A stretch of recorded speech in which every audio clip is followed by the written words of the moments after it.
En fait, ce que je vais vous raconter aujourd'hui, c'est basé sur un article qu'on a publié enfin en Science Advances l'année passée, en octobre, septembre, je pense que c'était, qui était le fruit d'un long travail de plusieurs labos, notamment ici TACUV, qui est le laboratoire d'océanographie de Villefranche en France. Donc, ça fait vraiment un effort de longue haleine auquel je me joins à la toute fin, presque, je dirais. Um, donc, je parle un peu de nos résultats, puis à la fin, je vous donne un peu plus de spéculations qui sont plus mes propres spéculations ou les spéculations qu'on s'est faites, mais qui ne sont pas euh, décrits en détail dans cet article. Um, comme le titre dit, Arctic Midwinter Phytoplankton Growth Revealed by Autonomous Profilers, on a utilisé des flotteurs autonomes euh, pour, euh, pour étudier ces cycles annuels du phytoplancton. Je vais vous donner un aperçu rapide avant d'entrer dans les détails. Donc, en gros, ce qu'on a fait, on avait quatre euh, flotteurs profileurs autonomes qui s'appellent des bioargos, des flotteurs argo biogéochimiques qu'on a lancés dans la mer des Baffins, ici, entre les Nunavut et le Groenland. Et ceux-ci ont observé la biomasse du phytoplancton pendant 2 ans. Donc, c'était de 2007 à 2019. Ce qu'on voit ici en vert, c'est la biomasse du chlorophylle mesurée à partir de la fluorescence. Et en mauve, c'est la rétrodiffusion, le backscattering, qui donne plus un indice sur le nombre de petites particules. Donc, ça peut être le plancton, mais d'autres choses dans la même classe de taille aussi. Et à partir de ces cycles annuels de biomasse, on a calculé les taux de croissance. Et grosse surprise, on trouve que ces taux de croissance sont positifs à partir de février pour la chlorophylle et un peu plus tard pour la rétrodiffusion. Et ce qu'on a montré, c'est cette croissance-là est au moins partiellement due à la photosynthèse. Et donc, on peut conclure qu'apparemment, le phytoplancton peut croître même en hiver arctique.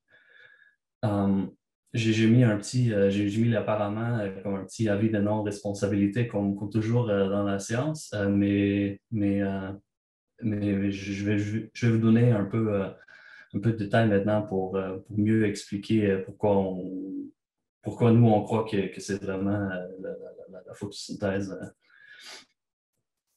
Donc, d'abord, ces profileurs flotteurs ce sont des flotteurs algo qui ont plus d'instruments pour la biogéochimie. Donc en plus de la communication par antenne GPS et Iridium, ils ont une vessie interne pour pouvoir descendre et monter.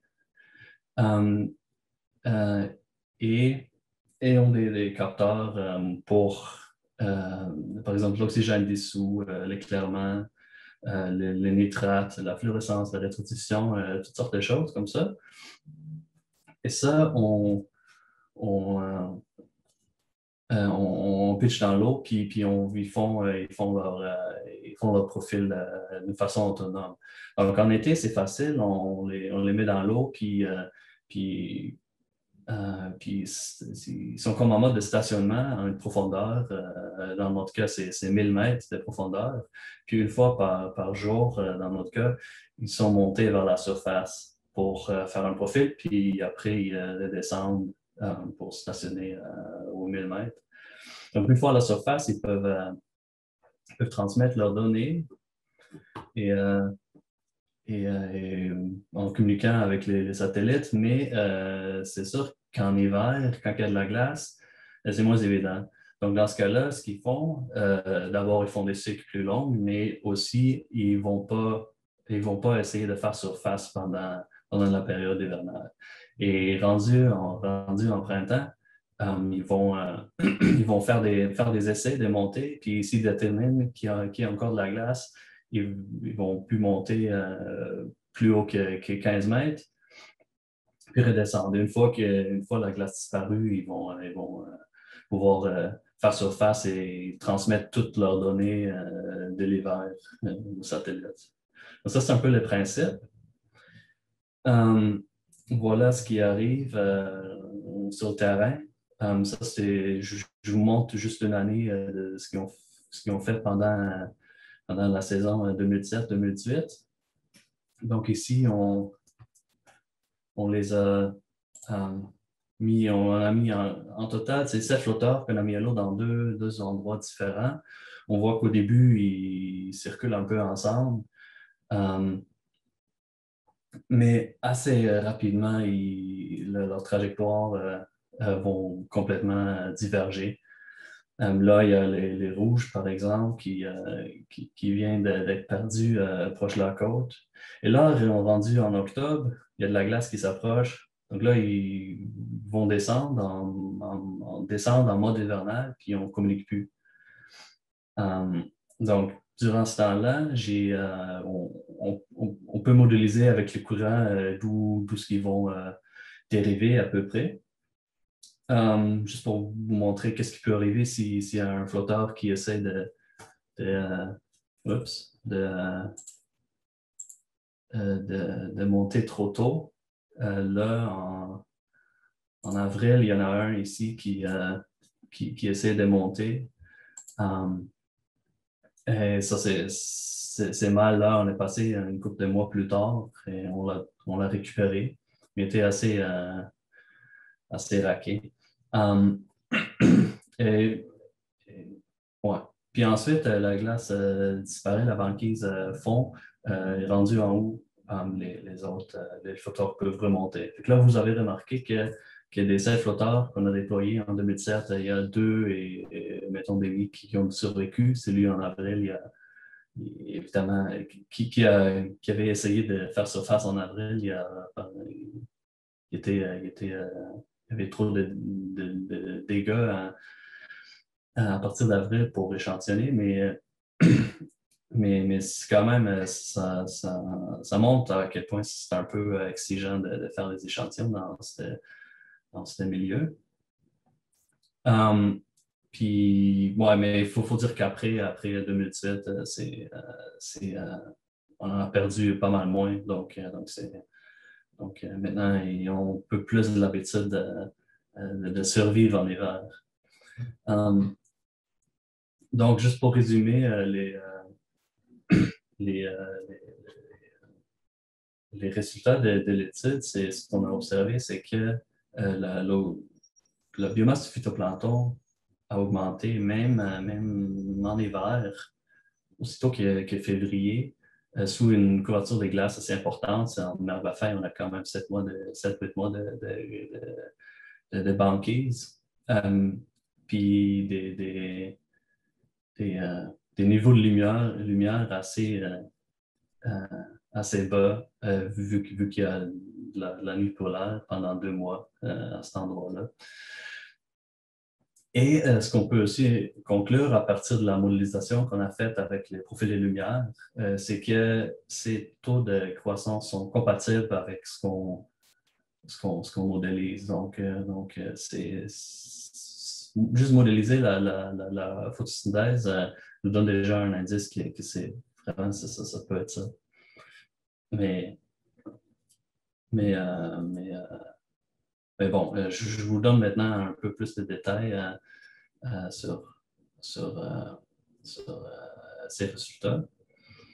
D'abord, pour des explications alternatives, c'est sûr que nous, on a observé la biomasse du phytoplancton. On n'a pas d'échantillon pendant l'hiver pour faire des expériences physiologiques. Donc, il faut toujours se demander s'il n'y a pas d'autres options pour expliquer cette croissance en hiver.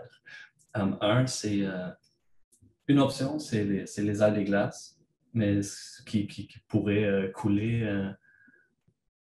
de la glace, mais ce qu'on sait de ça, c'est qu'il y en a très peu jusqu'en avril.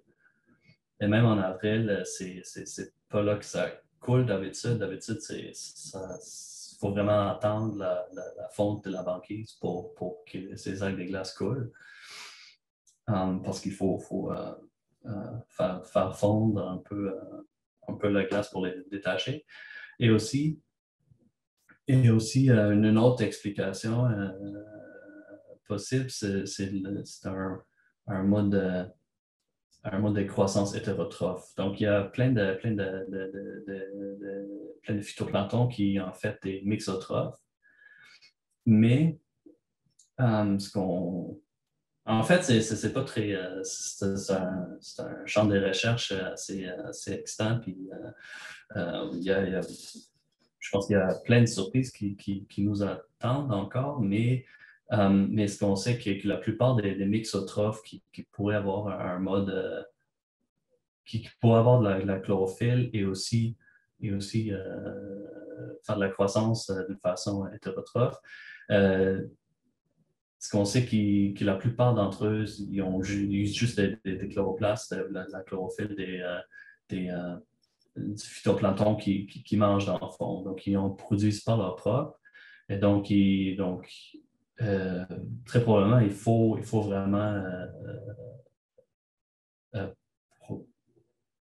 faire de la photosynthèse pour avoir ce signal de fluorescence dans le chlorophylle.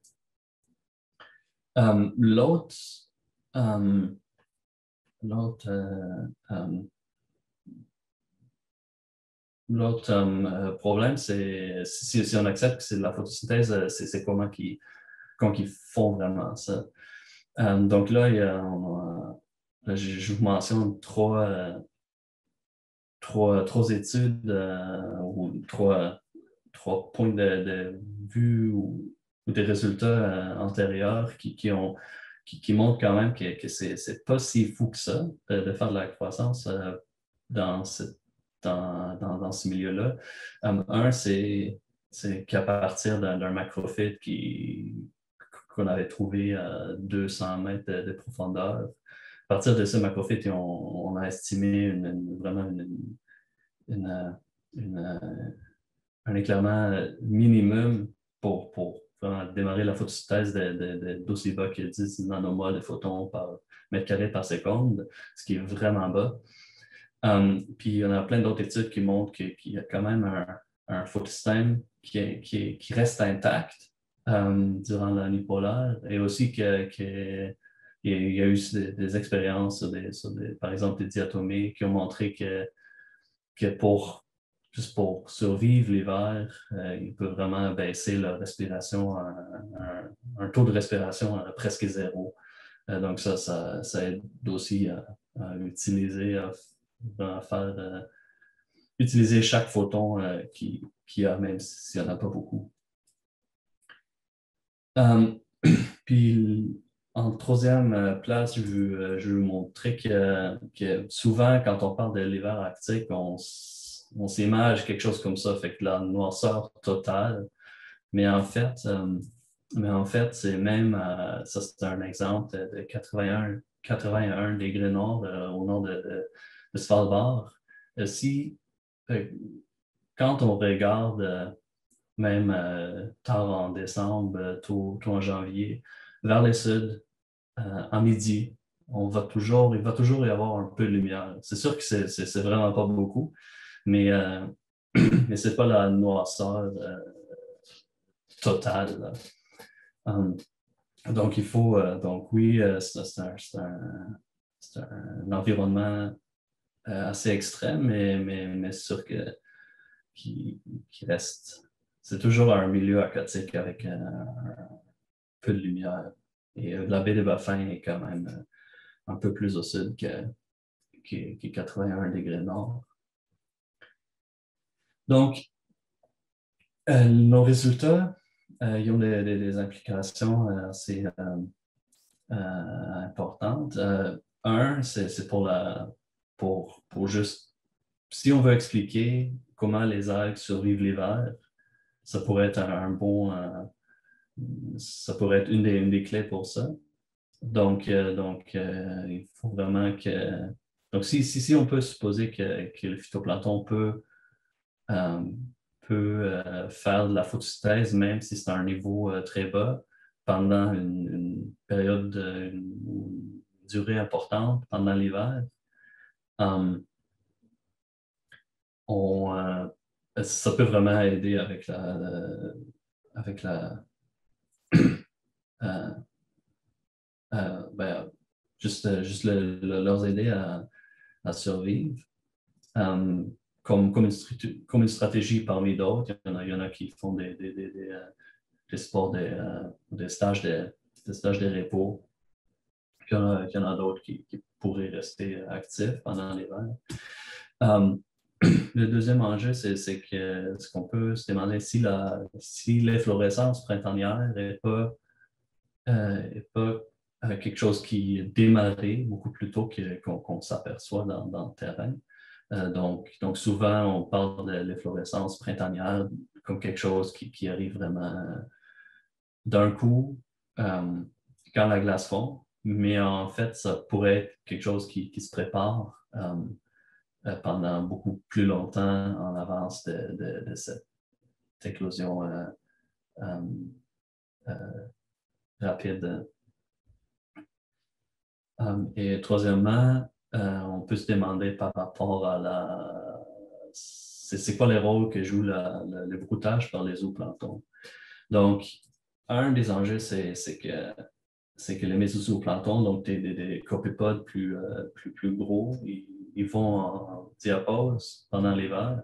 Donc, ça, c'est des données, juste pour exemplifier ça, de la mer de Beaufort, mais c'est assez semblable à la mer des Baffins en termes de zooplancton, des patterns. Um, donc, donc, on voit vraiment que pendant tout l'hiver, ici, de novembre au début ou à la fin avril, qui est vraiment des niveaux de mésozooplancton assez bas. Puis nous, ce qu'on a trouvé pendant les camps de glace de Green Edge en 2016, c'est aussi qu'une fois que les copépodes étaient retournés euh,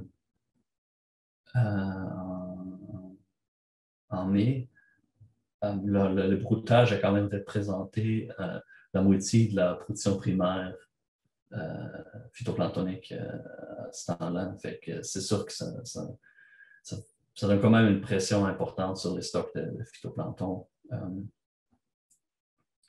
Et l'autre affaire, ce qui est vraiment de la spéculation ici, parce que nous, on n'a pas de données sur le microzooplancton pour parce qu'on pourrait faire les liens avec nos données de flotteurs. C'est qu'il y a cette théorie qui s'appelle Disturbance Recovery Hypothesis qui ont été étudiées beaucoup plus dans les latitudes moins dans les latitudes comme en subarctique et les eaux tempérées. Ce qui dit, c'est cette théorie, dans le fond, cette hypothèse dit que c'est l'imbalance entre la croissance et le broutage qui donne l'efflorescence printanière. Et donc, comment ça marche, c'est que les taux d'irradiance vraiment bas en hiver, couplé avec la dilution par les brassages hivernales, font en sorte qu'il y a un surbroutage, donc le phytoplancton et les microzooplanctons leurs niveaux vont baisser au plus bas à la fin de l'automne. Et à partir de là, il va plus avoir la pression de broutage va être moins importante sur les phytoplanctons.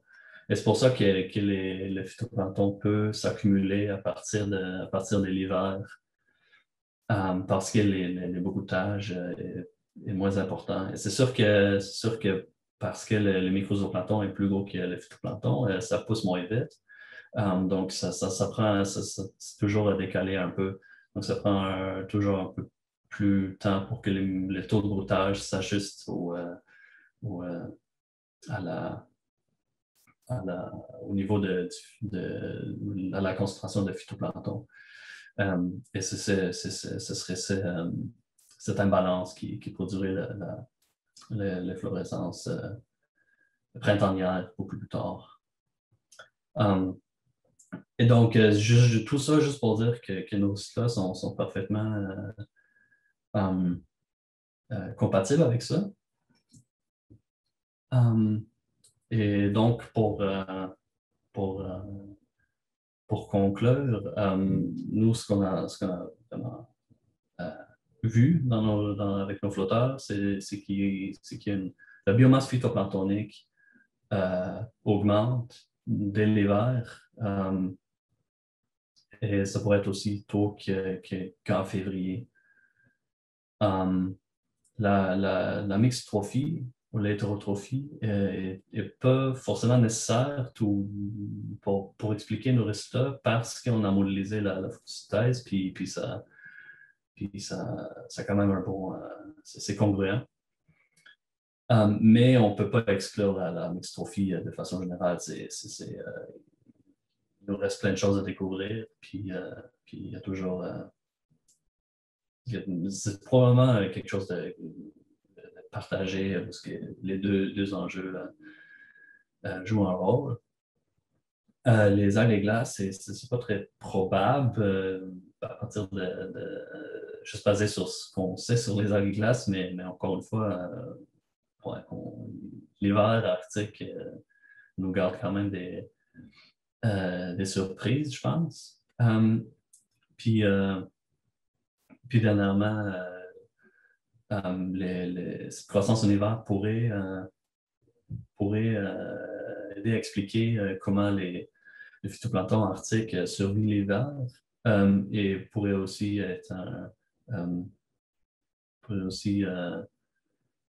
étayer cette hypothèse perturbation, récupération, cette disturbance recovery hypothesis.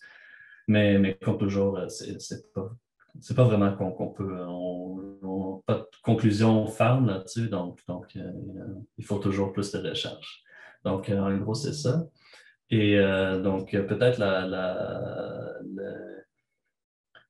le dernier commentaire que j'ai, c'est peut-être que même quelque chose d'aussi subite que l'efflorescence printanière peut probablement pas être étudié sans connaître l'histoire temporelle durant l'hiver. Donc, il faut toujours considérer toute l'année, même quand on parle des événements apparemment ponctuels dans l'année. Donc, ça, c'est en gros ce que j'ai préparé pour vous.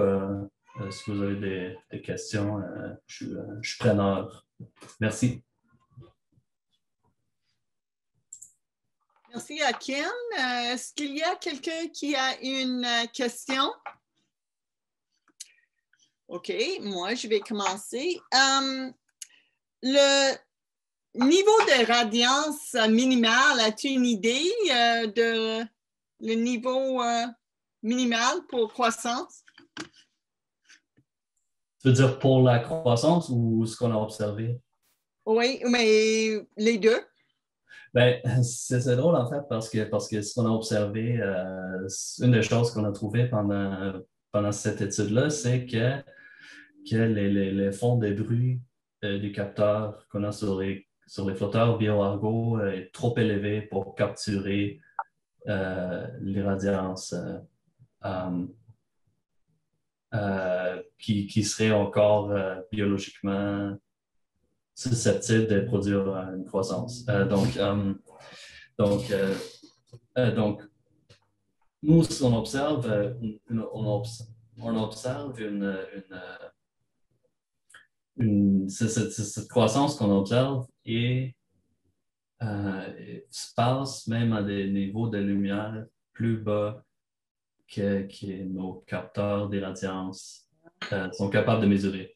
Donc, on travaille là-dessus et on est en train d'équiper des flotteurs pour ce qu'on va déployer cette année avec des nouveaux capteurs de lumière qui ont été développés ou qui sont en train de se faire développer spécifiquement pour ça. Quand on parle du niveau minimum théorique pour la photosynthèse, ça, c'est beaucoup plus compliqué. Comme j'ai dit, il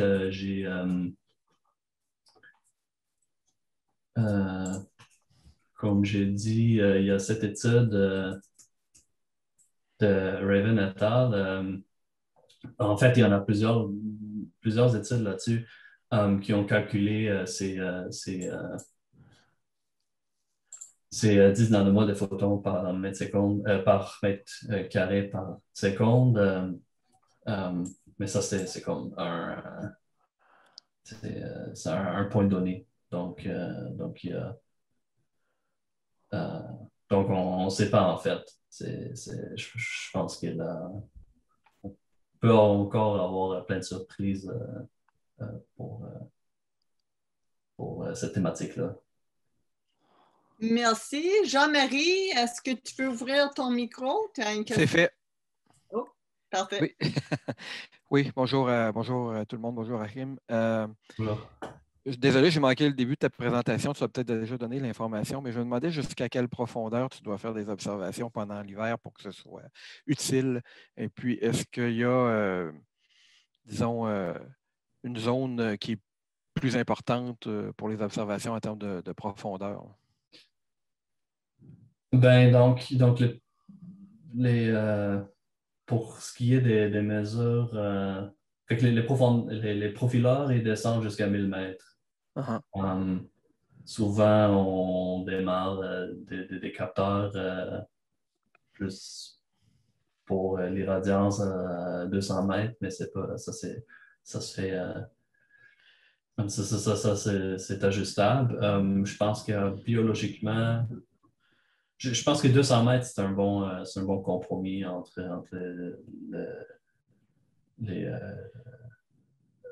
les données, un compromis entre ne pas avoir trop donné et le donné qu'il faut. Mais ouais, puis d'habitude, ce qui est biologiquement intéressant, c'est souvent en hiver, c'est souvent la couche mélangée, ce qui va autour de 60 à 100 mètres. Donc, je pense que pour pouvoir avoir un focus, ce serait vraiment cette couche-là. Mais oui, je pense qu'en bas de 150 mètres, il n'y a plus trop de choses qui se passent. OK. Donc, ce qui est significatif comme données pour aider à comprendre ce qui se passe au printemps, c'est surtout là, entre 0 et 200 mètres. 0 ou 150. Oui, en gros, on peut dire ça. OK, merci.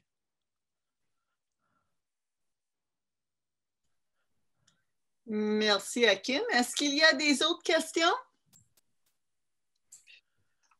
Et tu as mentionné qu'il y a des projets en cours pour continuer ce type d'observation. Peux-tu expliquer les plans pour l'avenir?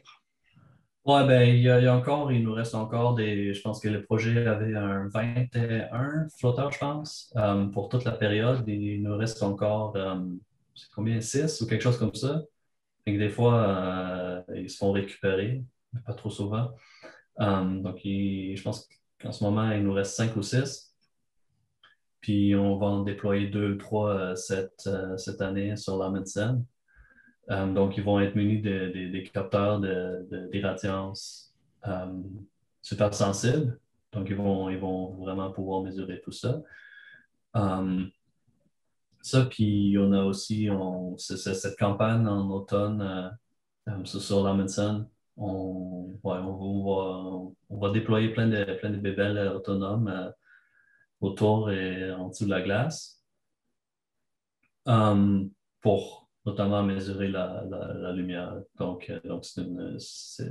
la mission s'appelle Dark Edge et c'est pas mal tout le labo TACUVIC qui travaille sur ça en ce moment. OK. Megan Burns a une question. Puis-tu ouvrir ton micro? C'est parfait. Oui, bonjour. Donc, j'avais une question au sujet d'un des graphiques que vous avez montré. C'était la mesure de la biomasse de chlorophylle, je crois bien. Il y avait des points verts, des points mauves. Ça? Oui, c'est ça. Dans le fond, moi, je suis étudiante au bac. Je m'initie un peu à ce domaine. Puis, je me demandais juste l'axe vertical, les unités qu'on voit. Est-ce que vous pourriez m'éclairer un peu? Moi, ça... c'est dans le fond, ça, c'est ce qui est montré ici, c'est plus une illustration, c'est les intégrales verticaux de la biomasse sur la couche mélangée. Donc pour la chlorophylle, c'est l'axe ici. Fait l'intégrale verticale d'une concentration. Donc, ça donne des milligrammes par mètre carré sur une colonne verticale. Puis ici, c'est les BBP, c'est la rétrodiffusion qui se mesure en mètre inverse. Donc ça, c'est une... Ouais, c'est pas très intuitif, là, mais techniquement, si tu fais l'intégrale d'un mètre inverse, ça donne pas d'unité. Je vois. C'est bon. Merci beaucoup. Est-ce qu'il reste des questions? Non. Donc, je vais dire merci à Kim pour cette présentation super intéressante. Puis pour l'avenir aussi, pour les projets que l'équipe TACUVIC va monter dans les prochaines années. À la semaine prochaine. Merci à Kim et bonne semaine pour tout le monde. Bye bye. Merci, ciao.